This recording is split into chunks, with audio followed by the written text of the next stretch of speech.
ब्रह्मा का पिता है, कौन विष्णु की मां, शंकर का दादा कौन है, हमको दे बता। ये जानने के लिए कृपया सुनिए।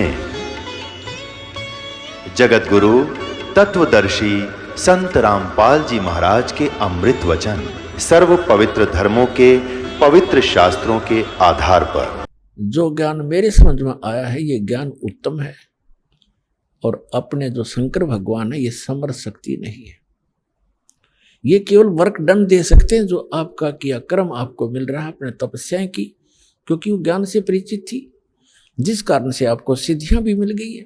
लेकिन ये अस्थायी है, एक दिन आपकी भी मृत्यु होगी और शंकर भगवान की भी मृत्यु होगी। रावण कहने लगे, आज के बाद मेरे से जिक्र भी मत कर देना, क्योंकि उसने तो राज चाहिए था, राज उसको प्राप्त था, बस फाइनल उसने ज्ञान इतना था उसको।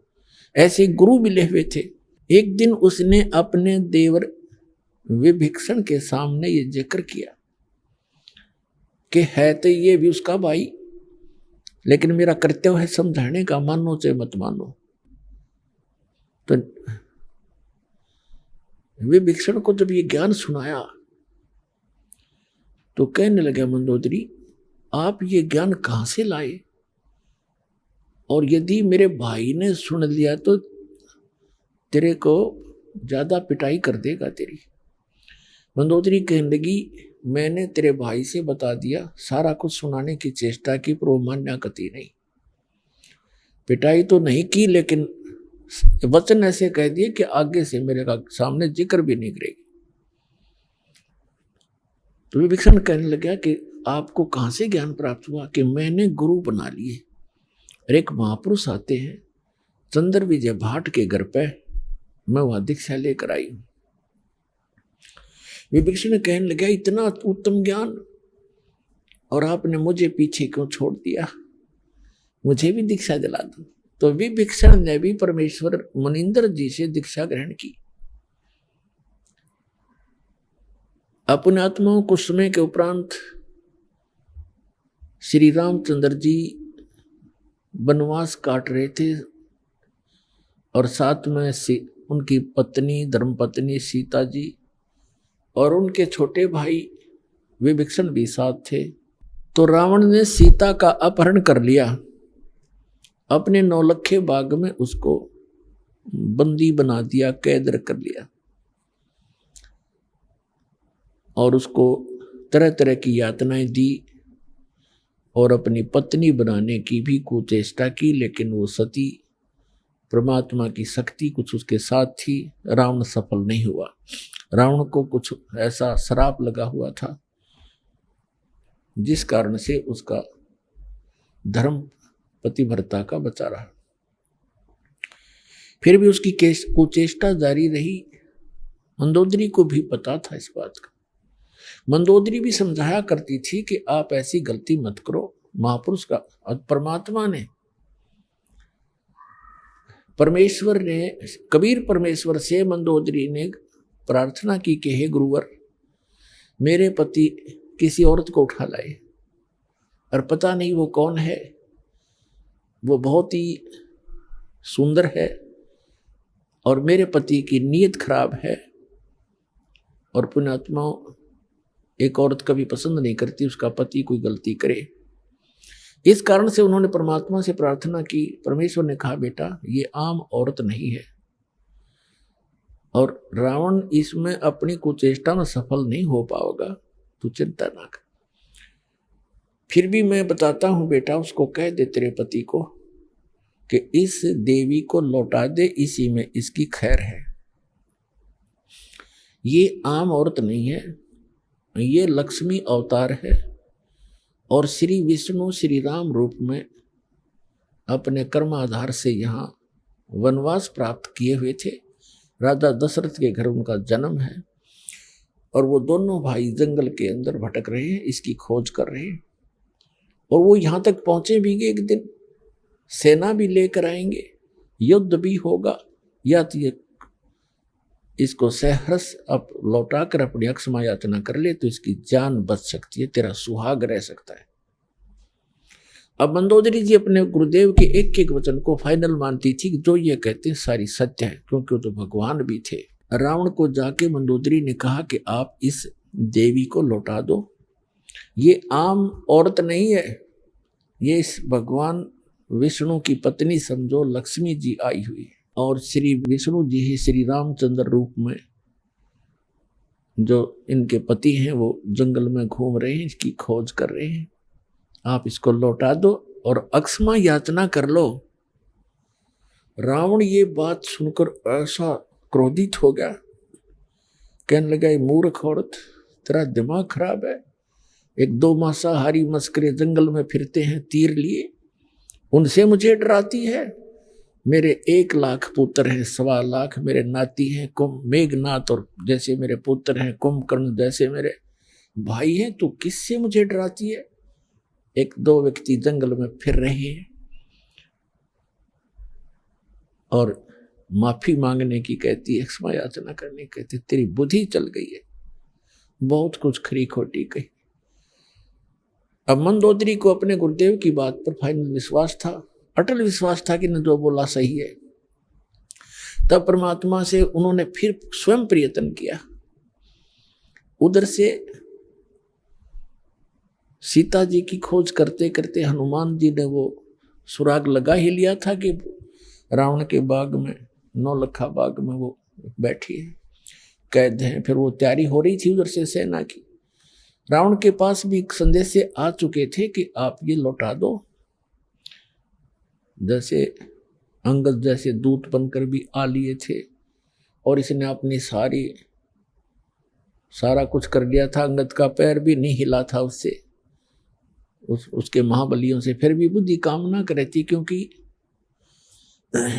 रावण इतना तगड़ा बताया है सूक्ष्म वेद में परमात्मा ने कि एक समय में 100 मटके तो दारू के पिया करता, शराब के, और 100 जोटियां का मांस खाया करता। वो तरह का जो और ब्राह्मण था, एक भैंसे का मांस खाने लगे जैसे खाते होंगे जितने, मेरे ख्याल में 100 आदमी नहीं खा सकते वर्तमान के। और उस समय 100 मटके दारू के, एक मटका भी बड़े होंगे उनके उस समय के थे, अभी 15-20 लीटर का तो एक घड़ा होता ही होता है। 100 मटके दारू के एक बार पिया करता और 100 जोटियां का मांस, भैंसों का मांस खाता था। इतना तगड़ा बलशाली। सतयुग में 100 फुट की हाइट होती थी मानव की, मनुष्य की, और त्रेता में 80-70 फुट की हाइट होती थी। ये सैड का बिचला सिरा 45 फुट है, हिसाब लगा लो कितना ऊंचा दिखा आपने। इसे 25 फुट और ऊपर जाइए, इतने लंबे, और फिर चौड़ाई से पैरेलल होगी इसकी। तो बुद्धि भ्रष्टता, खा पी कर दारू, शराब पी कर खा कर मांस, राक्षस जैसी बुद्धि होगी। और सच्चाई पर विचार करना बंद कर दिया। तो उसकी पत्नी ने देखा, परमात्मा ने बताया है कि तेरा सुहाग उजड़ेगा या तो इसे न मना ले। तब एक दिन मंदोदरी ने भगवान से कहा, गुरुदेव आप कृपा करो, एक बार आप समझा दो मेरे पति देव को, और यदि वो आपकी बात नहीं मानेगा तो मैं उसे मराए मान लूंगी। आज से ही मैं अपने आप को विधवा समझ लूंगी अगर आपकी बात नहीं मानी उसने। परमात्मा, और आप नहीं जाओगे दाता तो मेरी आत्मा में तड़फ बनी रहेगी कि शायद गुरु जी कह देते तो मान जाते। अब उस समय,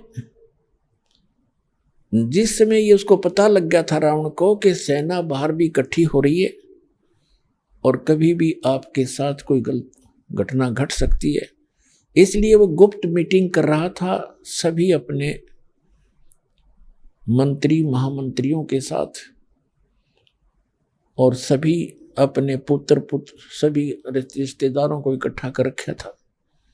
गुप्त मीटिंग चल रही थी। परमात्मा वहां पहुंच गए एक साधु रूप में, और वहां गेट के ऊपर खड़ा था गेट कीपर, पहरेदार। उससे जाकर कहा कि भाई मुझे राजा रावण से मिलना है, मेरा संदेशा भिजवा दो, मैं उससे मिलना चाहता हूं। पहरेदार ने कहा कि महाराज, ये रावण इतना खतरनाक आदमी है, इतना क्रोधी है, इसने आदेश दे रखा है कि अंदर का संदेश तो बाहर जा सकता है, बाहर का संदेश इस दौरान मेरे पास लेकर आने की आवश्यकता नहीं, तेरा सर कलम कर दूंगा, कत्ल कर दूंगा। तो महाराज मैं विवश हूं। अब उस समय संतों से भी डर लगता था, क्योंकि वो कोई वचन कुवचन बोल देते थे जो हानि कर देता था। तो परमात्मा समझ गए कि इसके बस की बात नहीं, अपनी व्यवस्था ये सही जाहिर कर रहा है। तो परमात्मा वहां अंतर ध्यान हुए और रावण के दरबार के अंदर प्रकट हो गए। जहां पर लाखों आदमी बैठे हों तो वो कितना बड़ा महल होगा, इतना लंबा, बीच में गेट, ऊपर ऊंची स्टेज के ऊपर बीच में गैलरी, स्टेज पर बैठा रावण। जो ही उसने देखा कि ये आदमी महात्मा अंदर किसने आने दिया, रावण ने आदेश दिया गरज के पहरेदार को बुलाओ। उसने कैसे इसको अंदर आने दिया, आज हम गुप्त मीटिंग कर रहे हैं। तब तक परमात्मा निकट आ गए और कहा, जी आपके पहरेदार का दोष नहीं, आपके गेट कीपर ने कति मना कर दिया था और यहां तक कहा था कि अंदर का संदेश बाहर आ सकता है, बाहर का संदेश मैं अंदर नहीं जाने दूंगा और आपको तो जाने ही नहीं दूंगा। तो रावण ने पूछा कि तू आया कैसे, फिर जबरदस्ती आया कि नहीं? उसको पता ही नहीं मैं कैसे आया। तो परमात्मा एकदम अदृश्य हो गए, अंतर ध्यान हो गए और फिर तुरंत वहीं प्रकट हो गए। तब कहा कि मैं ऐसे आया, उसको नहीं पता, वहां तो मैं अदृश्य हो गया और आपके महल के अंदर राज दरबार में प्रकट हो गया, ऐसे आया।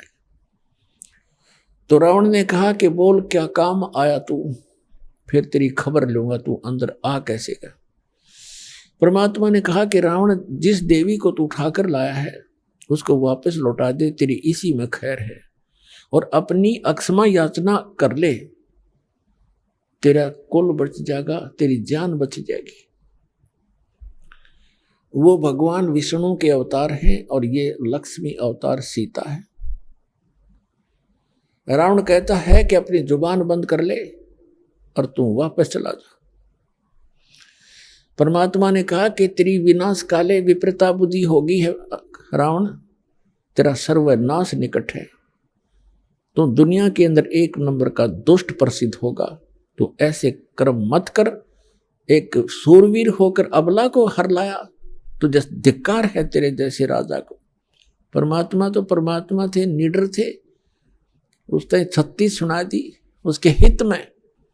रावण को इतना क्रोध आया कि 2 कौड़ी का एक संत और लंका के राजा के इंसल्ट कर दी, निकाल के तलवार और वहीं से जंप लगाया, नीचे आया, स्टेज से कूद गया और गुस्से में तलवार निकाल के परमात्मा को कत्ल करना चाहा। परमेश्वर के पास एक झाड़ू की सींग थी,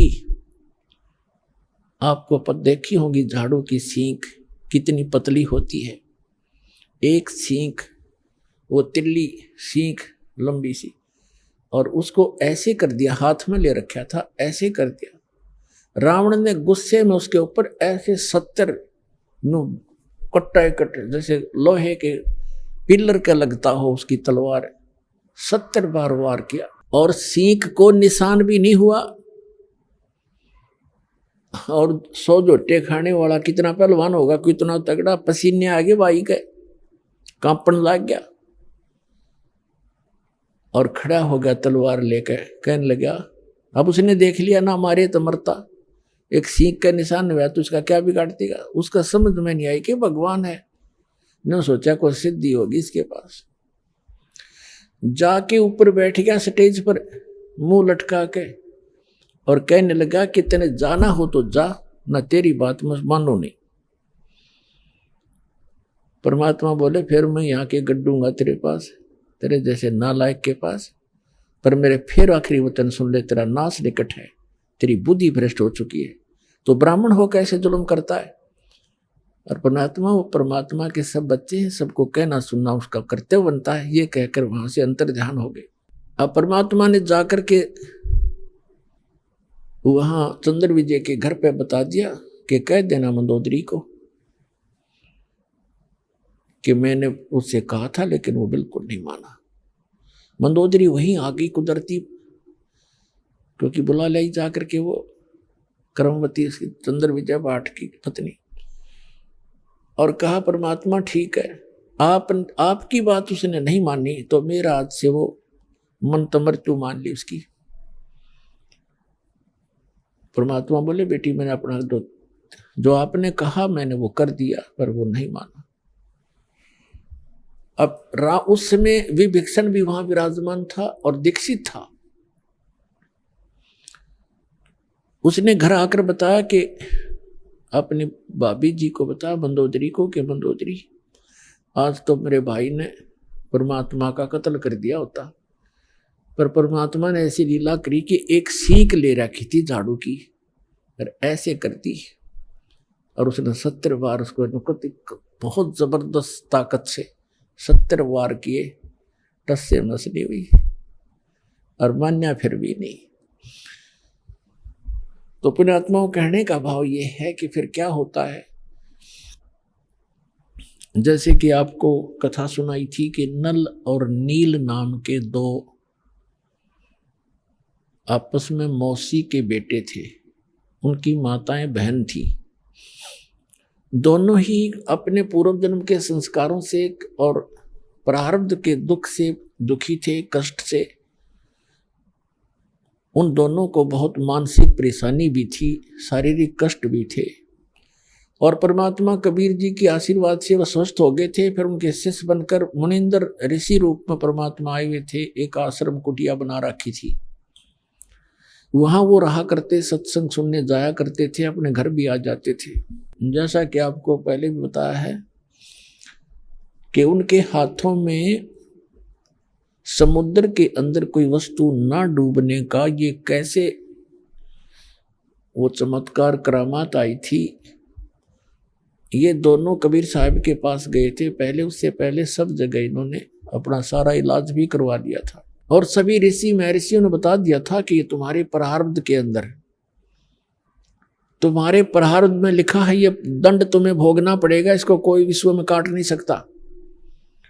ये तुम्हारी किस्मत में लिखा हुआ निर्धारित अंक है। लेकिन फिर भी आत्मा को मालूम है कि परमात्मा एक ऐसी शक्ति है कि वह सर्व संकट और सब पापों का नाश अवश्य कर देते हैं। इसलिए परमात्मा की खोज में संतों के पास जाते हैं और संत ही रूप में परमात्मा आते हैं। वैसे तो हमने परमात्मा की परिभाषा गलत सुन रखी है, हम निराकार मानते हैं भगवान को। तो साधु कहते हैं, कबीर साहब कहते हैं कि पर्वत पर्वत में फिरा, कारण अपने राम, राम जैसे संत मिले जिन सारे सब काम। परमात्मा के लिए भटक रहा था, कहीं पर्वत पर कहीं गुफाओं में, लेकिन कोई संत मिला जिससे वो लाभ हुए जो भगवान दिया करता है। तो वो संत नहीं, वो स्वयं परमात्मा ही होते हैं। और ये परमात्मा आते रहते हैं अपनी प्यारी आत्माओं को परमात्मा में आस्था बनाए रखने के लिए। उनको सतमंत्र दे जाते हैं, कुछ अपने आशीर्वाद से उनकी बैटरी चार्ज कर देते हैं, पुण्य बना देते हैं, और ताकि उनमें उनके ऐसे दुख दूर कर देते हैं वो सोच भी नहीं सकते। फिर उनकी आस्था भगवान में दृढ़ हो जाती है। यही कारण रहा कि अभी तक हम परमात्मा परमात्मा कहते आए और भगवान से डरा करते, सर्व सुख पूर्व में परमात्मा से चाहा करते थे। आज से 50-60 वर्ष पहले वर्षा होती नहीं थी, होती थी भगवान से अर्ज करते थे तो वर्षा होती थी। कोई दुख भी होता तो हम अपने झाड़ फूक जंतर से ही मंत्र से कोशिश किया करते थे। इसलिए भगवान आते थे, और ये दुख सभी प्रकार के परमात्मा दुख दूर कर सकता है, कर ही देता है। इसलिए परमात्मा जगह जगह आकर प्रकट हो जाते थे, उस क्षेत्र में अपनी महिमा बना जाते थे, और उनकी महिमा बहुत वर्षों तक चलती रहती है। उन्होंने इस परमात्मा की आस्था हमारे हृदय में यहाँ इस कलयुग तक बना कर रखनी थी। तो नल और नील परमात्मा के चरणों में पहुंचे, आशीर्वाद मात्र से वो स्वस्थ हो गए। ऐसे हो गए जैसे कभी उनका दुख था ही नहीं, किसी प्रकार का कोई कष्ट इनको नहीं हुआ। फिर उनकी आस्था दृढ़ होगी, सब जगह खड़ा होकर कहा कि हम बड़े दुखी थे, गुरुदेव की कृपा से हम सुखी हो गए। हमने तो मान लिया था कि आजीवन कष्ट उठाना पड़ेगा, लेकिन हमें नहीं पता था कि पृथ्वी पर परमात्मा आए। इस तरह के वहां उपस्थित भक्तों को जो सत्संग सुनने के लिए गए थे सबको बताया, औरों का भी दृढ़ हुआ विश्वास। तो उन्होंने, परमात्मा ने बताया बेटा सत्संग में सेवा जरूर करनी चाहिए, इसे बहुत पाप कटते हैं और आप तो बहुत पापों से ग्रस्त हो और आपको कुछ सेवा करनी चाहिए हाथ से। पुण्यात्मा, हमारे कई प्रकार के पाप कर्म हैं। कुछ ऐसे पाप हैं जो परमात्मा गुरुदेव के दर्शन से कटेंगे, कुछ ऐसे पाप हैं जो आशीर्वाद से दूर होंगे, कुछ ऐसे पाप कर्म हैं जो धर्म दान करने से ही आपको राहत मिलेगी, कुछ ऐसे पाप होते हैं जो हाथ से सेवा करने से ही आपको राहत मिलेगी, और कुछ इस प्रकार के आपके पाप कर्म हैं जो परमात्मा की भक्ति मंत्र जो दिए जाते हैं, सतनाम और प्रथम और मंत्र, इनसे ही कटेंगे। तो ये सारा कुछ मिलाकर एक ट्रीटमेंट है आत्मा को स्वस्थ करने का और सतलोक में जाने का और यहाँ भी भौतिक लाभ प्राप्त करने का। तो ये सारा कंप्लीट कोर्स करने से ही आपको पूर्ण लाभ प्राप्ति होगी। तो उन्होंने पक्का दृढ़ निश्चय कर लिया कि जितने भी यहाँ रोगी, बूढ़े, वृद्ध, बहन, भाई, माता, भाई, पिता जो बुजुर्ग आते हैं उनके बर्तन साफ करते, उनके, क्योंकि परमात्मा के दरबार में दुखी ही ज्यादा जाते थे। कोई रोगी था, कोई कोढ़ी था और कोई किसी बीमारी से ग्रस्त था, कोई भूतों का सताया, कोई देवताओं पितरों का सताया हुआ वहां जाते थे। तो वो क्या करते थे, बर्तन ले जाते थे, बेले, थाली, गिलास। उस टाइम कांसी के हार्दिक कांसी धातु थी और कांसी धातु का गिलास हो चाहे बेला हो चाहे थाली, वो अवश्य डूब जाता है, पानी पर तैरता ही नहीं। तो उसमें ऐसा साधन था कि पहले बर्तनों को या कपड़े धोने होते तो पानी में भिगोया करते, घंटा 2 घंटा, उनका वो मैल गल जाता, फिर साफ कराया करते, रेती कपड़ों को, ऐसे बर्तनों को रेत से। तो वो क्या करते थे, गंगा यानी दरिया के किनारे बैठ जाते थे, उन बर्तनों को भिगो के, कपड़े होते कपड़ों को, और 1 घंटा आध घंटा एक वृक्ष के नीचे बैठ के भगवान की चर्चा करते थे। और भी बैठ जाते भक्त और सत्संग में सुने हुए वचनों पर डिस्कशन किया करते थे कि हमारे साथ ऐसा दुख था, परमात्मा ने आशीर्वाद दिया, हम स्वस्थ हो गए। और भी आपस में चर्चा करते थे, हमें भी ऐसे कष्ट था, यहाँ आते हमें ये राहत मिली, ऐसा ऐसा सुख हुआ, परमात्मा आए हुए हैं, भगवान, ये तो मुनिंदर नहीं भगवान समझो। इस तरह की चर्चा करते करते वो मस्त हो जाते। उधर से कोई उनका किसी का गिलास, किसी का लोटा, किसी की थाली, किसी का बेला बह जाता, उनको ध्यान नहीं रहता, किसी के कपड़ा, किसी का तौलिया, किसी की धोती वो बह जाती, और वो बेचारे मांझ मूंझ का जो इकट्ठे करके लिया कर रख देते, उठा लो अपने अपने। अब किसी की थाली नहीं, किसी का बेला नहीं, किसी का गिलास नहीं, तो कहते भी हमारा ये नहीं मिला, हमारा ये नहीं मिला। तो कहते जी हम तो जितने ले गए थे उतने ले आए। तो और दूसरे जो भगत जाते थे सेवादार बर्तन साफ करने के लिए, वो बताया करते थे कि ये ध्यान नहीं देते, ये बैठ के गप्पे मारने लग जाते हैं और वो बह जाते हैं, इनको ध्यान नहीं रहता।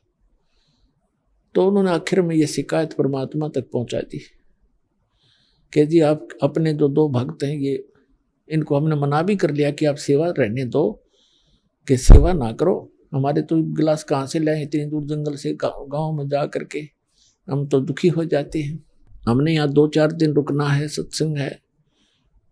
और ये मानते नहीं, रोने लग जाते हैं, कहते हैं आगे ठीक रखेंगे, ध्यान रखेंगे, और परमात्मा जी फिर भी ऐसे ही करते हैं। आप इनसे कहो कि ये हमारी सेवा ना करे, कोई और कर लेगा। उनको ये चिंता होगी कि गुरुजी के पास मेरी कंप्लेंट चलेगी हमारी, और कहीं हमें फिर वो आपत्ति ना आ जाए, गुरुजी रुष्ट हो जाए। चरणों में पड़ गए, बुरी तरह रोने लग गए, कहा भगवान हमारी सेवा ना छीनना, हमारी सेवा ना छीनना दाता, हम बिल्कुल आगे से बिल्कुल ठीक करेंगे, वे बहुत ध्यान रखेंगे। तो वो भक्त कहने लगे जी ऐसे ही कहते हैं, कई बार कह लिया ऐसे ही जाते फिर वैसे ही फिर कर देते हैं। तो परमात्मा ने, वो तो जानी जान थे, कहा बेटा इनको आशीर्वाद दे देता हूं, इनके हाथ से कोई चीज भी नहीं डूबेगी, लोहे की भी नहीं डूबेगी, पत्थर भी नहीं डूबेंगे, और तुम निश्चिंत रहो और बेटा करो सेवा। अब नल नील खुश हो गए और सावधानी बरतेंगे। अब उनने पानी का बेला भर के थाली और वो रख दिया दरिया पे, वो न्यू का नो बेला भरा हुआ पानी का, और उसके ऊपर है जल के ऊपर रखा है, वो हाथ ला दे नीचे जाओ ना तो नहीं जाओ। और दूसरे भक्त देखने लगे, रे सचमुच ये तो गुरु जी का आशीर्वाद से इसके ये डूबता ही नहीं। उन्होंने दूसरों ने भी कोशिश कर ली, पकड़ कर दो तीन उस बेले को बाहर खींचने की, वो थाली को पानी की भरी हुई जो तैर रही थी उनसे हली नहीं, और वो हथलाओं जब बाहर आ जाए रखे वही सेट हो जाए। तो इस तरह कई बार पत्थर भी उठा कर उसमें रख कर देखे, वो भी तैरने लग गए, रुक ये नो के नो वहीं पर, आधे डूब जाते थे आधे रह जाते थे ऊपर। तो इस तरह के उनके वरदान परमात्मा ने दे दिया, वह समस्या समाधान करने के लिए कि ये सेवा भी नहीं छोड़ना चाहते, इनको सचमुच ये दिक्कत है ही। तो दोनों का बीच बिचाड़ा कर दिया। और ये फिर कहाँ जाकर बात बनी। अब उधर से समुद्र के ऊपर पुल बनाने की आवश्यकता पड़ी श्री रामचंद्र जी ने, और समुद्र पर पुल बनाना कोई बालकों का खेल है। श्री रामचंद्र जी कहते 3 दिन तक घुटनों पानी में खड़ा रहा, समुद्र से याचना करता रहा, प्रार्थना करता रहा, मुझे रास्ता दे, जल्दी मुझे रास्ता दे सागर राज, मैं बहुत दुखी हूं, और ऐसे ऐसे मैंने अपनी पत्नी को छुड़वा के लाना। तीसरे दिन जब उसने देखा कि समुद्र टस से मस नहीं हो रहा है, लक्ष्मण से कहा कि मेरा अग्नि बांध दे, इस समुद्र को फूंकता हूं, ये रावण का संग पाकर अभिमानी हो गया है। अब उसने निकाल के तीर फूकना चाह के लिए छोड़ना चाह अग्निबाण, तभी समुद्र विपर रूप बनाकर बाहर आ गया। श्री राम से कहने लगा कि भगवान ऐसा अनर्थ ना करो, यदि आपने जल को फूक दिया, मुझे फूक भी दिया, तो ये गड्ढा बन जाएगा, आप फिर भी सफल नहीं हो सकोगे इसमें से जाने के लिए, और बहुत बड़ा संसार बसा हुआ जीव जंतु, आपको पाप लगेगा।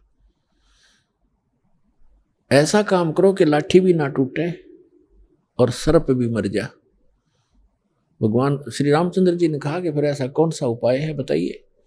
आपकी सेना में ये नल और भी पहुंच गए वहां पर, फिर तो सारे जंगल में जितने रहा करते थे कुछ सब इकट्ठे हो गए, लाठी ले गए।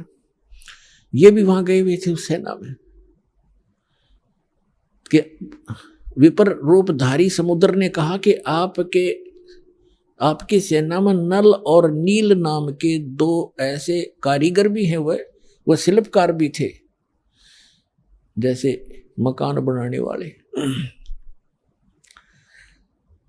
2 ऐसे सैनिक हैं आपकी सेना में, उनके हाथों में उनके गुरुदेव द्वारा दी गई ऐसी शक्ति है कि पत्थर भी तैर जाएंगे, कोई वस्तु नहीं डूबती, वो पत्थर रख, कोई चीज रख दें और वो तैरती रहती है, और चाहे उसके ऊपर कितना बलशाली व्यक्ति खड़ा हो जाए वो डूबती नहीं, ताकतवर वजनदार।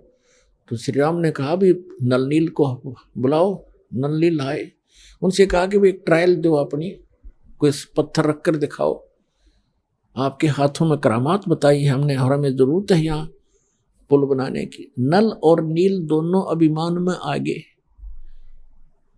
ये महाराज जीव ने उसने सोचा कि यदि हम अपने गुरु जी को याद करेंगे, मंत्र तंत्र करेंगे, अपना मंगलाचरण, तो श्री रामचंद्र जी ने सोचेंगे ये तो कहीं भगवान की स्तुति करके इन्होंने शक्ति प्राप्त की है, यानी अभिमान आना था, ऐसे काम बिगड़ा करता है, किसी प्रकार भी हो जाए गड़बड़। उन दोनों ने उस दिन तुरंत पत्थर उठाए, अहम था उस दिन उन्होंने, वैसे तो पत्थर उठा कर रखे करते थे, कोई कुछ भी चीज रख देते। उस दिन उनके अंदर एक विशेष दोष था मन में, इसलिए फेल हो गए। पत्थर उठाए रखे, दोनों के डूब गए। अब उनको तो कॉन्फिडेंस था कि अवश्य तैरेंगे, और लाइट आ गए, फिर दूसरे भी डूब गए, फिर लाइट आ गए, वह भी डूब गए। अब श्री रामचंद्र जी कहने लगे, समुद्र की तरफ देख रहे थे, ये सोच, ये कहने, मानो ये कहना चाहते हैं कि आप झूठ बोल रहे थे। उसी समय उस विपर रूपधारी समुद्र ने कहा कि नल नील, तुमने अपना सतगुरु याद नहीं करे, उनको याद करो।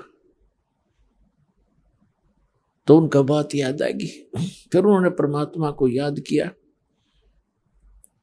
और वो तो आना ही था, क्योंकि श्री रामचंद्र भी दुखी, रावण का अंत आए लिया था, उसकी टिकट भी कटवानी थी। और वहां आए क्योंकि ब्रह्मा विष्णु महेश भी उसी के तो बच्चे हैं परमात्मा के। सूक्ष्म वेद में कहा कि राम कृष्ण सतगुरु सहजादे और भक्ति हेतु न हुए प्यादे। उस परमात्मा के ही बच्चे हैं, ये भी सहजादे हैं, हमसे अच्छी आत्माएं हैं ब्रह्मा विष्णु महेश। तीनों देवा कमल दल बसे, ये ब्रह्मा विष्णु महेश, और प्रथम इनकी वंदना फिर सुन सतगुरु उपदेश। तो परमात्मा अपने बच्चों के लिए के दुख को देखता है। श्री राम के दुख को देखकर वहां पहुंचना ही था, और नहीं आते, क्योंकि नलनील का अगर से काम बन जाता तो उन्होंने आना ही नहीं था। उन्होंने रजाई न्यों बख्शी थी, पर हम कर्म ही ने बिगाड़ देते अपनी सारी कहानी को। तब देखा कि सामने परमात्मा आ रहे हैं, एक मुनिंद्र ऋषि आ रहे हैं। कुदरती नजर पड़ी सैनिकों की, उन्होंने कहा कि ये ऋषि जी आ रहे हैं, कौन है? नलनील कहने लगे, ये तो हमारे गुरुदेव आ गए, देखो हमारी पुकार सुन ली। और इतने में परमात्मा निकट आ गए। नल और नील ने चरणों में प्रणाम किया। श्री राम और लक्ष्मण और सभी ने हनुमान तक आके उनके चरणों में नमन किया। तब श्री रामचंद्र जी ने कहा कि ऋषिवर, आपके इन बच्चों के हाथों में आज वो शक्ति नहीं रही, मेरा दुर्भाग्य है, और मुझे आवश्यकता है कि समुद्र पर पुल बना के मैं लंका में जाऊं। रावण सीधी बातों से नहीं मान रहा, उससे युद्ध करना पड़ेगा और सीता को छुड़वाऊं। भगवान दया करो मुझ पर। जब आप अपने बच्चों को, अपने शिष्यों को शक्ति दे सकते हो, मेरे पर भी दया करो, कोई वरदान दो, मुझे भी मेरा ये कठिन कार्य सुलभ करो। तो परमात्मा ने कहा कि अब इनके हाथों में यह शक्ति रहेगी भी नहीं, क्योंकि इनके अंदर अभिमान छा गया। अब परमात्मा कहते हैं कि जैसे माता गर्भ को रखे यतन बना और ठेस लगे ते अक्षीण होए, तेरी ऐसे भक्ति जावे।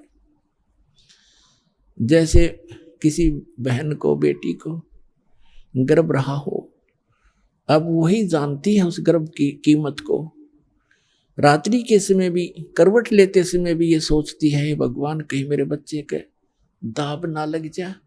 रात को भी ऐसे चिंता से उठकर बैठती है, कहीं करवट ना ले ली गई हो। ऊंचे नीचे में पैर रखते समय भी सोचती है, कोई वजन उठाती है तब भी ध्यान रखती है, ताकि मेरा गर्भ रूपी लाल सफल हो और मुझे बच्चा प्राप्त हो। तो परमात्मा कहते हैं, ऐसे आपको जिस दिन से मंत्र प्राप्त हुआ है, उस दिन से आपकी आत्मा के अंदर भक्ति रूपी ये लाल गर्भ प्रारंभ हो गया है। और इसको इतना सतर्क रहना पड़ेगा, आपने इसको ऐसे रखना पड़ेगा जैसे माता गर्भ को रखे यतन बना और ठेस लगे तो अक्षीण होए, तेरी ऐसे भक्ति जावे नसावे। तो उन्होंने भक्ति नाश किया, गुरु जी की से आस्था हटी, अभिमान घर कर गया। अभिमान इस जीव का सबसे बड़ा शत्रु है। अहंकार के अंदर जीव मार खाता है, और जीव क्या कि अहंकार से यहाँ प्रधानमंत्री बना हो, चाहे सारी पृथ्वी का राजा हो, 1 मिनट में अधरंग पैरालिसिस हो जा, बांका मुंह हो जा, हाथ उठे नहीं, मक्खी मुंह में गब्बड़े और लिकड़े, खा कभी मान इसका मट्टी का। तो हमारे को कालना अज्ञान से इतना मूर्ख बना दिया कि हम इस मिट्टी का भी मान कर लेते हैं, अपने को सुपीरियर मानने लग जाते हैं। हमारी बुद्धि भ्रष्ट कर रखी इस काल ने। तो श्री रामचंद्र जी ने कहा कि भगवान फिर मेरे ऊपर तो बड़ी आपत्ति आई है, कुछ दया करो, एक पुल बन जाए इस पर, समुद्र के ऊपर। तो परमेश्वर ने कहा क्या वो मेरे साथ साथ, हाथ में एक सोटी ले रखी थी, डोगा जैसे आजकल बूढ़े रखा करें सोटी, वैसे भी रखते हैं, जैसे कोई कुत्ते बिल्ली से बाहर जाते हैं तो रख लेते थे। वो एक सोटी थी, डंडा था, उसके साथ ऐसे लाइन खींच दी रेखा, एक बहुत बड़े पहाड़ के चारों तरफ गए और कहा कि इस रेखा के अंदर अंदर के पत्थर उठा लीजिए, ये सब हल्के कर दिए हैं, जिससे अपना पुल बनाओ बन जाएगा। अब वो पत्थर उठाए गए, उनकी ट्रायल ली गई, बिल्कुल आसानी से ऊपर तैर जाते हैं। अब नरनील दोनों शिल्पकार भी थे, उन्होंने उनको काट तराश के एक दूसरे में फंसा के भी ऐसे एडजस्ट कर किए उन्होंने। इतना योगदान उनका फिर भी रहा, लेकिन वो परमात्मा कबीर जी की कृपा से मुनिंद्र रूप में आए, भगवान की दया से समुद्र पर वो पुल बनाने में श्री रामचंद्र जी सफल हुए थे। जगत का पेखना पेख्या धनी का, नाम ना लेखा जगत का, पेखना पेख्या धनी का, नाम ना लेखा। उसने ऐसे कर दिया, उसने ऐसे कर दिया, जो करने वाला उसका किसी जिक्र भी नहीं हमारे हम करते। तो पुण्यात्माओं, इस प्रश्नों के उत्तर सुनकर वो भक्त इतना प्रभावित हुआ जी, बात तो आपकी सारी नई नई लगे हैं, पर हृदय में जगह बनाओ है, और कुछ कुछ मुझे आपकी बात में दम लगा। अब पुण्यात्मा हो, प्रथम बार ये पुराना पेंट इतना जबरदस्त हो रहा है आपके हृदय में, पुराना अज्ञान। अब पुराना पेंट कहीं हो रहा हो, नए पेंट ने के जल्दी सी टेकने दे, लेकिन दास के पास वो रेगमार है, कति खुर्च दूंगा और ऐसा कर दूंगा कदे भी ना उतरे आजीवन। परमात्मा कहते नौ मन सूत उलझिया, ऋषि रहे झखमार, और सतगुरु ऐसा सुलझा दे उलझन दूजी बार। इस अध्यात्म मार्ग को परमात्मा कबीर जी की दया से, गुरुदेव जी की रजा से ऐसा सुलझा दिया है, इस कलयुग में नहीं उलझ सकता। को उलझाना चाहोगा तो भी नहीं उलझेगा, ऐसा मक्खन बना के धर दिया, ताक एक मक्खन बना दिया। अपनात्मा, ये त्रेता युग में परमात्मा की कथा आपको सुनाई, द्वापर युग में परमेश्वर आए और करुणा में नाम से प्रसिद्ध हुए। एक वाल्मीकि था, भिक्षु नाम का वाल्मीकि, और उसकी पत्नी थी गोदावरी, और वो निसंतान थे। उनको परमात्मा ऐसे ही कमल के फूल पर मिले थे, शिशु रूप धार करके। उनके घर पे प्रवेश होने से वो वाल्मीकि कहलाए। अब ये जाति तो हमने अपने हमने बना रखी, भगवान के लिए सब जीव बराबर हैं, एक जैसे। वो तो दृढ़ भक्त अच्छी आत्मा से किसी मजहब जाति धर्म में हो वहीं पहुंच जाते अपने बच्चों के लिए, क्योंकि सारे उसके बच्चे हैं। एक ब्राह्मण था गंगेश्वर, और उसका पुत्र था गणेश, और एक सुदर्शन भक्त था वाल्मीकि जाति में।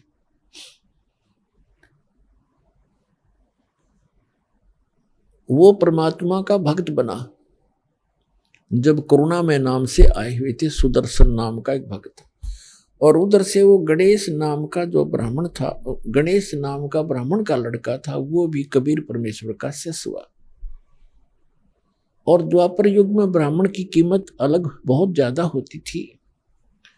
तो गंगेश्वर नाम का जो ब्राह्मण था, वो इस बात से घना दुखी था, इस बात से घना दुखी था कि मेरा बेटा ब्राह्मण का लड़का एक वाल्मीकि का चेला बन गया, मेरी तो इज्जत का नाश कर दिया इसने। उसने परमात्मा को भी बहुत भला बुरा कहा, अपने पुत्र को भी बहुत घना प्रताड़ित किया। फिर वो बच्चा मान्या नहीं, वो उनका एक परम भक्त बना। और उधर से जो सुदर्शन नाम का वाल्मीकि जाति में जन्म था जिस बच्चे का, वो भी उसने परमात्मा का ज्ञान समझा और स्वीकार किया। और उसके माता पिता सुदर्शन के माता पिता बहुत विरोध किया करते थे। वो श्री विष्णु जी के पुजारी थे और परमात्मा के उस ज्ञान को उन्होंने नहीं माना, लेकिन सुदर्शन जी ने बहुत अच्छे तरह से समझा। एक दिन क्या हुआ कि सुदर्शन जी ने बहुत प्रार्थना की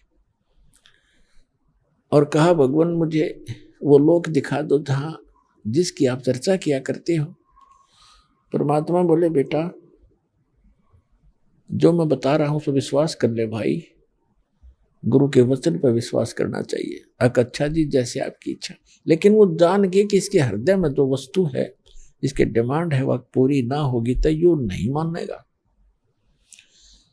तो परमात्मा ने कहा ठीक है। एक दिन परमात्मा बैठे थे, चल तुझे सतलोक दिखाऊं। अगर जी ले चलो। उनको सतलोक ले गए। एक रूप में वही बैठे हैं, वो उनकी आत्मा को लेकर सतलोक ले गए। 3 दिन और 3 रात तक वो लड़का बेहोश पड़ा रहा, सुदर्शन। अब उधर से उसके माता पिता को पता चला कि ऐसे ऐसे वो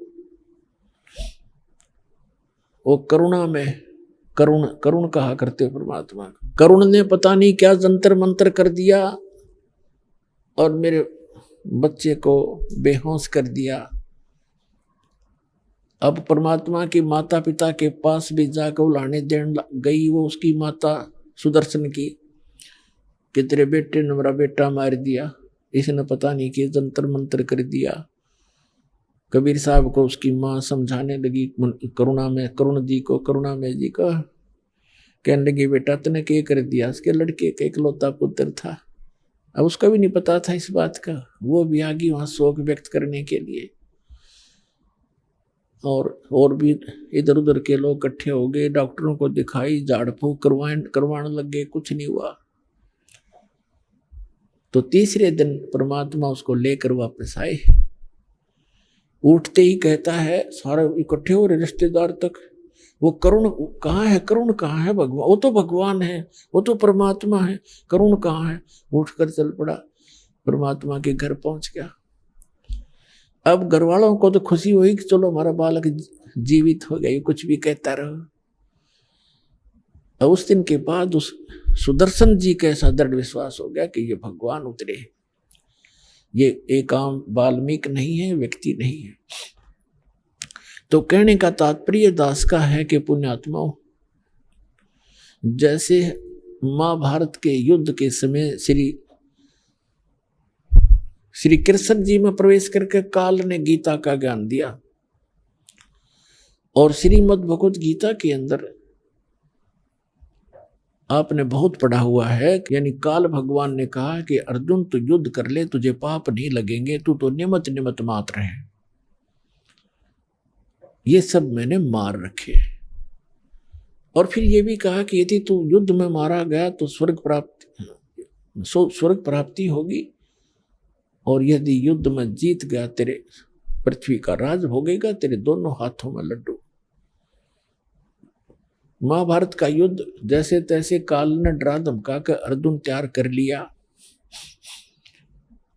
और महाभारत का युद्ध हो गया। उसके बाद युधिष्ठिर जी को पांडव का जो बड़ा था पांडव, उसको राजगद्दी पर बैठा दिया। उसमें करोड़ों बहनें विधवा होगी, कई करोड़ अनाथ बालक हो गए, उनके बच्चे बेटा बेटी। 18 करोड़ व्यक्ति सैनिक मारे गए, तो उनकी कितनी पत्नियां विधवा हुई होंगी और कितने बच्चे अनाथ हुए। युधिष्ठिर राजगद्दी पर बैठ गया। अपने आत्माओं, परमात्मा कहते हैं, मन तू पावेगा अपना किया रे, भोगेगा अपना किया रे। अपना कर्म का भोग तुझे भोगना पड़ेगा जब तक परम संत की शरण में नहीं आएगा। तुम कौन राम का जपते जापम, तात कटे न ये तीनों तापम। तुम कौन भगवान का जाप जपते हो, नाम जपते हो, जिससे तुम्हारे ये 3 ताप भी नाश नहीं हो रहे। तीन ताप के अंतर्गत कौन से आते हैं? जैसे कोई किसी पर जंतर मंतर कर देता है, कोई किसी को श्राप दे देता है, कोई किसी के घर प्रेत छोड़ देता है, कोई प्रेत आत्मा बाधा करती है, प्रेत बाधाएं हो जाती हैं। ये तीन ताप होते हैं। कहते इन तीन तापों को भी तुम्हारे भगवान नाश नहीं कर सकते। अपना आत्मा उदाहरण देते हैं। कुछ दिनों के बाद, कुछ ही वर्ष के अंदर अंदर ही युधिष्ठिर जी को बहुत बुरे बुरे सौंपन आने लगे।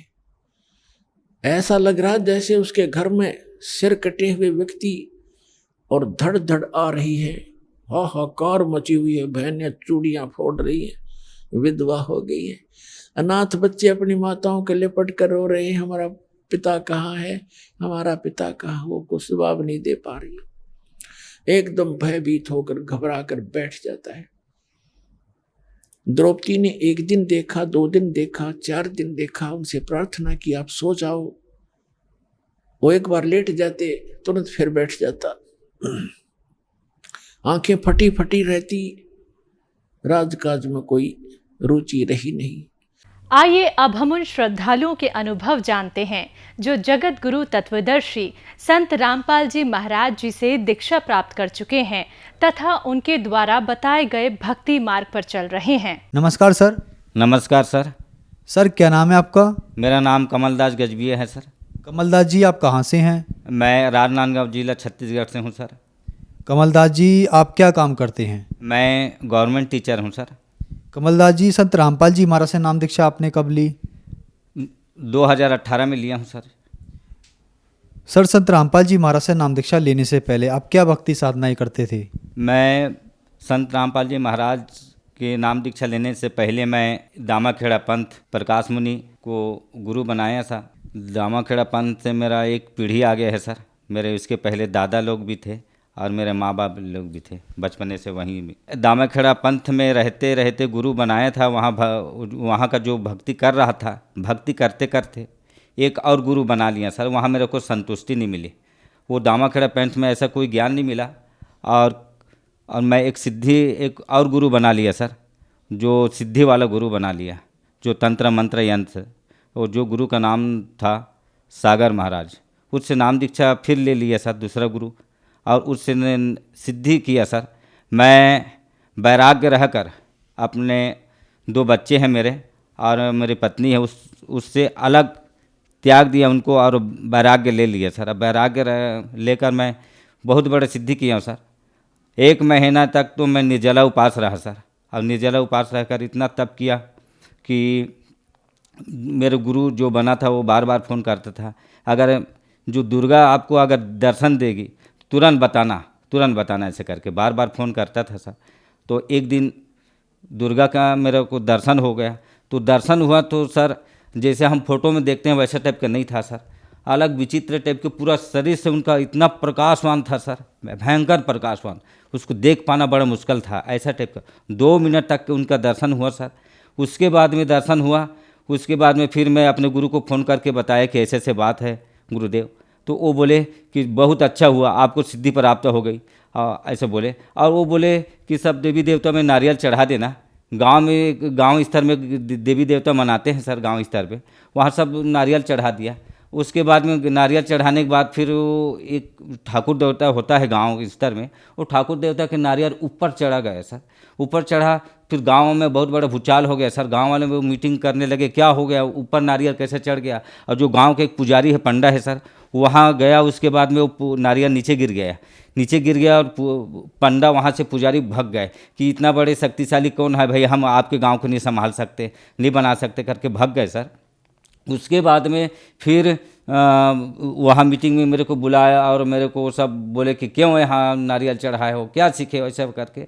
तो मैं बोला नहीं भाई, मैं नारियल चढ़ाया था, भगवान समझ के चढ़ाया था, ऐसे करके वो हुआ। उसके बाद में सर फिर जो मेरे सिद्धि तो चालू थी, सिद्धि का अपना कर ही रहा था। अब सिद्धि करते करते करते फिर मेरे गुरुदेव बोले कि आप एक काम करो, आपकी सिद्धि हो गई। तो मैं बोला कि अगर मेरे सिद्धि पूर्ण हो गई और मेरे गुरु बोलते हैं कि मेरे गुरु को बताया ऐसे ऐसा बात है सर, नारियल ऊपर चला गया, तो मेरे गुरुदेव बोलता है कि नहीं ये तो आपका शक्ति है।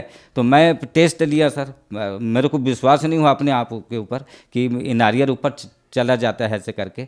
तब मैं टेस्ट किया सर, और टेस्ट करने के बाद फिर देखा कि नारियल को, पहले तो मैं अपने स्थान था सर, मैं वैराग्य धारण किया था, मेरे 10-12 लोग चेले भी थे सर, और वहाँ स्थान में बैठकर जो नारियल को टेस्ट देखा सर, तो टेस्ट मेरे के पास फूक झाड़ कराने के लिए 2 डोंगरगढ़ से आए थे मेरे पास, और वो लोग बैठे थे मेरे आसन में, और मैं टेस्ट अपन देख रहा था, डेमो देख रहा था। उसके बाद में डेमो देखते देखते फिर नारियल को मैं ऐसे ऊपर से उठा, और एक वहाँ एक ऊपर में छत था, ये वहाँ जाके वहाँ घुस गया नारियल। उसके बाद में फिर उसको फिर मैं नीचे उतारा, फिर नीचे आ गया। उसके बाद में फिर मैं बोला जब ऊपर चढ़ सकता है, नीचे उतर सकता है मेरे शक्ति से, तो चल भी सकता होगा। मैं अपने कोशिश किया फिर कि यहाँ मैं अपना जो विधि विधान किया, उधर विधि विधान किया चौकपुर के वहाँ। उसके बाद में नारियल को फिर वहाँ से चला दिया, फिर वापस बुलाया, आ गया सर। तो मेरे को भी अच्छा लगा कि मैं बहुत बड़े सिद्धि वाला हो गया हूँ। और सब उसके बाद में मेरे पास सब लोग आने लगे फूक झाड़ करवाने के लिए। कई जैसे बाहरी हवा बोलते हैं, प्रेत बाधा, वो प्रेत बाधा बिल्कुल मेरे पास जो आते थे तो उनका बिल्कुल ठीक हो जाता था सर। कई बड़े बड़े लोग, बड़े बड़े लटा जटा वाले, बड़े बड़े लाल लाल कपड़े पहने हुए पंडित और ये जटाधारी सब मेरे पास आते थे और बोलते कि थे बहुत शक्तिवान है आप, ऐसे वैसे करके बहुत साधु संत भी आने लग गए थे सर। मैं सिद्धि करते करते महंत रूप में बन गया सर। सब लोग झाड़ फूँक कराने के लिए मेरे पास आते थे, और सब लोग अपने दुख ले के आते थे और कष्ट ले के आते थे, और यहाँ से मेरे पास आते थे, यहाँ से रोते हुए आते थे और हंसते हुए जाते थे सर। ऐसा हो गया था। मैं खुद इतना बवासीर से पीड़ित था कि मैं अपना बीमारी ठीक नहीं कर पा रहा था। दुनिया के बीमारी को तो मैं फूक झाड़ करके प्रेत बाधा को दूर कर देता था, लेकिन खुद का बीमारी को मैं दूर नहीं कर पाया। मैं संकट से जूझता रहा। और इसी बीच फिर मैं अब उसके बाद में अब ये संत रामपाल जी महाराज का ज्ञान नहीं मिला था। मैं दर दर का ठोकर खाता था, जहाँ जहाँ मैं भटकता था कि मैं कैसा करूं और ये अपना जीवन को मैं कैसे बचाऊं। और ये मेरे को ऊपर से बवासीर का बीमारी का मेरे को पीड़ित करता है, और इधर मेरे बच्ची को बलि मांग रही है। तो मैं कैसा करूं, कैसे निकलूं इस कालजाल से, ये मेरे को चिंता हो गया। तो फिर संत रामपाल जी महाराज की शरण में आप कैसे गए? अब मेरे स्कूल में एक टीचर आए और वो संत रामपाल जी महाराज के शिष्य थे, और वो मेरे को बताए ज्ञान। तो मैं बोला कि देखो इतने बड़े बड़े ज्ञान बता रहे हो। उनके साथ मेरा वार्तालाप हुआ तो वो बोले कि ऐसा ऐसा मैं बताया, मेरे को ऐसा ऐसा समस्या है, क्या तुम्हारा संत रामपाल जी महाराज बचा सकता है मेरे को? तो वो बोले बिल्कुल बचा सकता है, गारंटी चैलेंज किए। उसके बाद में मेरे पास तो सिद्धि था। मैं अपनी सिद्धि से घर में गया और मैं सिद्धि से बैठा और फिर देखने लगा कि सही में ये संत रामपाल जी महाराज मेरे को बचा सकते हैं कि नहीं बचा सकते। फिर ध्यान से देखा तो इतना उनका प्रकाशवान शरीर में मेरे को दिखे और इतना शक्तिशाली दिखे कि मैं दंग रह गया, बस यही मेरे को बचा सकते हैं। मेरे को विश्वास हो गया। फिर उसके पास से मैं ज्ञान गंगा पुस्तक लिया, ज्ञान गंगा पुस्तक पढ़ा और सब। फिर उसके बाद में विश्वास नहीं हुआ तो मैं सब शास्त्र ले लिए। गीता है, देवी भागवत है, शिव पुराण है, विष्णु पुराण है, बाइबिल, ये सब मिलान कर करके देखें। जो पृष्ठ क्रमांक वहाँ ज्ञान गंगा में दिए थे उसको पूरा मिला के देखे। उसके बाद में फिर विश्वास हो गया और मैं संत रामपाल जी ही महाराज मेरे को बचा सकते हैं, जो अपने सिद्धि से मैं देख लिया था। उसके बाद में फिर अब मेरा बिल्कुल अब संत रामपाल जी महाराज के शरणों में मेरे को जाना है, ऐसे सब लोगों को बता दिया। तो मेरे चेले लोग बोले कि नहीं वहाँ मत जाओ, वहाँ जाओगे तो फिर ये सब को छोड़ दोगे। तो मैं बोला भैया ये तो मेरे को आहल लेने वाला है, ये तो मेरे को बलि लेने वाला है, इससे अगर मैं रहूँगा तो मैं तो मर जाऊँगा हैं। फिर उसके बाद में मैं बोला कि मैं जाऊंगा भाई, मेरे को कोई मत रोको। मान लो आज रात्रि है और कल मैं नाम दीक्षा लेने जाने वाला हूँ। उस रात को दुर्गा जी फिर मेरे को रात में आए। आने के बाद फिर मैं गहरे नींद में था, उस मेरे को उठा के वहाँ बैठा दिए। बैठाने के बाद फिर बोली कि तू जा रहा है, वो कहाँ जा रहा है मेरे को छोड़ के, तो तू जा कहाँ रहा है? तब मैं चुप रहा। वो खुद बोलती है कि तू जा रहा है वो परम शक्ति है, उसके सामने में मैं कुछ नहीं हूँ, ऐसे बोल दे। उसके बाद में फिर वो बोलती है कि वहाँ तू मत जा, अभी तेरा भक्ति यहाँ पूरा नहीं है, यहाँ मेरा आधा अधूरा भक्ति करके तू जा रहा है, मत जा। मैं बोला मैं जाऊँगा, मेरे को कोई नहीं रोक सकता। उसके बाद में मेरे ऊपर ऐसे अटैक्शन की, मई का महीना था, बनियान उनमें था, ऐसा अटैक्शन की। उसके बाद में मैं ऐसा बचाने के लिए ऐसे गले को ऐसे किया, तो यहाँ से जब यहाँ से मेरे को ये करी तो पूरा ब्लड आने लगा, यहाँ से पूरा छिल गया था, इधर पीठ में पीछे तरफ भी पूरा छिल गया था, बनियान फट गया था। उसके बाद में फिर उसको फिर मैं घर वाले कोई मत जाने, या तो फिर घर वाले मेरे को गाली देंगे। चुपचाप कुएं में जाकर उसको साफ किया। उसके बाद में फिर आई, अब फिर दुर्गा जी आई, अब बोलती है कि तू जाएगा कि रुकेगा। मैं बोला नहीं माता जी, मैं नहीं जाऊंगा, मैं आप ही की भक्ति करूंगा, ऐसा बोल दिया। उसके बाद में गायब हो गई। फिर उसके बाद में मैं सवेरे जो भी होगा, मैं तो नाम तो नहीं लिया था संत रामपाल जी महाराज का। अब संत रामपाल जी महाराज से नाम दीक्षा लेने के लिए मैं तैयार होके, अब जो भी होगा जैसा भी होगा, मैं निकल गया, नाम दीक्षा केंद्र गया और संत रामपाल जी महाराज से नाम दीक्षा लिया। तो क्या संत रामपाल जी महाराज से नाम दीक्षा लेने के बाद आपको लाभ हुए? संत रामपाल जी महाराज से नाम दीक्षा लेने के बाद सबसे पहले तो मेरे को आध्यात्मिक मार्ग मिला, जो जन्म मरण का एक रोग है उससे मेरे को छुटकारा मिला, मोक्ष मार्ग मिला। दूसरा मेरे को जो मैं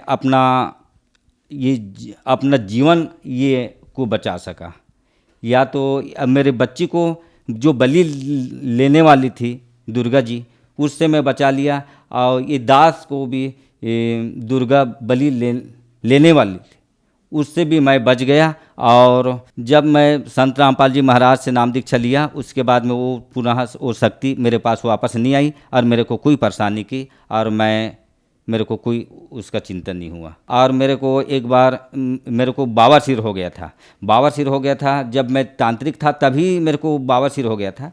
फिर संत रामपाल जी महाराज के पास बरवाला आश्रम में प्रार्थना लगाए तो उसके बाद में फिर वहाँ से आदेश आए, गुरुजी ने बोले परमात्मा दया करेंगे, ऐसे बोले। उस दिन से वो बावासीर का बीमारी भी ठीक हो गया, और घर में लाइट लगी थी, और यो घर में जो एनसीबी होता है, एनसीबी से उसको डायरेक्ट जोड़ दिए थे वो लाइट को, और मेरे को पता नहीं था। एनसीबी को गिराया और वो लाइट दूसरी जगह से खंभे से जो सर्किट होता है कटआउट, वहाँ से जोड़ दिए थे, और वहाँ डायरेक्ट जोड़ दिए थे, मेरे को पता नहीं था। एनसीबी गिराने के बाद वो वायर निकल गया था पंप का, मोटर का, तो मोटर का जोड़ रहा था वायर को। उसके बाद में वहाँ से मेरे को कोई करंट नहीं लगा, पर संत रामपाल जी महाराज वहाँ दर्शन दे दिए, मेरे को पीछे ऐसे हटा दिए, और जैसे पीछे हटाए और मेरे को कुछ नहीं हुआ, ना करंट लगा न कुछ नहीं हुआ, उससे भी मैं बच गया। सर आप एक टीचर हैं, और टीचर होने के नाते हम आपसे पूछना चाहते हैं कि कहा जाता है कि संत रामपाल जी महाराज से नाम दीक्षा लेनी है तो देवी देवताओं की पूजा छोड़नी पड़ती है, क्या ऐसा ही है? बिल्कुल ऐसा नहीं है सर। संत रामपाल जी महाराज ऐसा उनका ज्ञान है, देवी देवता का भक्ति नहीं छोड़वाते, वो उनका आदर करते हैं, हम देवी देवता का आदर करते हैं। जो उनका जो मंत्र दिया जाता है देवी देवता का, जो प्रथम मंत्र देते हैं वो देवी देवता की ही मंत्र है, उसको छुड़ाते नहीं हैं, उसको विधिवत तरीक़ा से बताते हैं। सर संत रामपाल जी महाराज से नाम दीक्षा कैसे ली जा सकती है? संत रामपाल जी महाराज से नाम दीक्षा लेने के लिए टीवी पर पीले पट्टी में जो मोबाइल नंबर आता है उससे फ़ोन लगाकर अपना दीक्षा केंद्र पता कर सकते हैं, और पता करके अपना नाम दीक्षा ले सकते हैं। धन्यवाद सर। सत साहेब।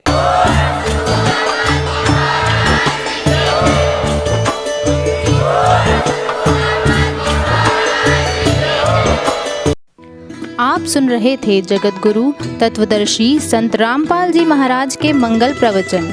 अधिक जानकारी के लिए संपर्क करें।